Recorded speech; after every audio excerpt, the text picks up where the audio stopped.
With Terraria patch 1.3, we've got plenty of new mobs and new weapons as well. Today, we're going to count down the Terraria top 5 endgame weapons.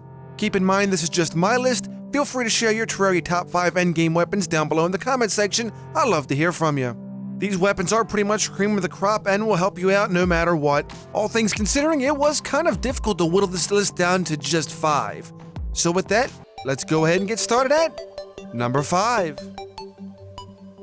The last Prism is a weapon that's great for mages trying to do area damage. It starts off with a wide cone and it narrows down to a small section. Of course, as it narrows down, it continues to drink a lot of mana, so that's the one downfall it does have. But it does do strong damage and is very effective. It was a toss-up between this and number 4 slot, and I have to say, either way, the last Prism did deserve a slot on this list. You can effectively use this in short bursts, still doing damage to wide areas, and saving on mana at the same time. This weapon is both strong and versatile. Number 4. Say hello to the upgrade to the Blizzard staff, the Lunar Flare. What makes this thing the most interesting is that as you hold down the button, the projectiles will actually go through blocks to meet your cursor. It may take some practice to get your targeting on top, but after a while, this can be the most effective weapon, and it actually rapid fires as well. While it doesn't drink as much mana as the last Prism does, the Lunar Flare is roughly on par, if not a little bit stronger than the last Prism. A very versatile mage weapon that can come in handy no matter what. It also helps that it has a very fast attack speed. Number 3. The Space Dolphin Machine Gun, or SDMG. A very rapid-firing mammal that's an upgrade to the Mega Shark, and also does a decent amount of damage. Granted, it's been in the game for a while, but recently obtainable through patch 1.3, this weapon can wreck some face. It works really great for rangers, but perfect for those gunslingers out there who's looking for the ultimate weapon. What's interesting though is it won't out DPS Phantasm in a short-term battle, but in a long battle this will actually beat out the Phantasm, so it's kind of interesting. Number 2.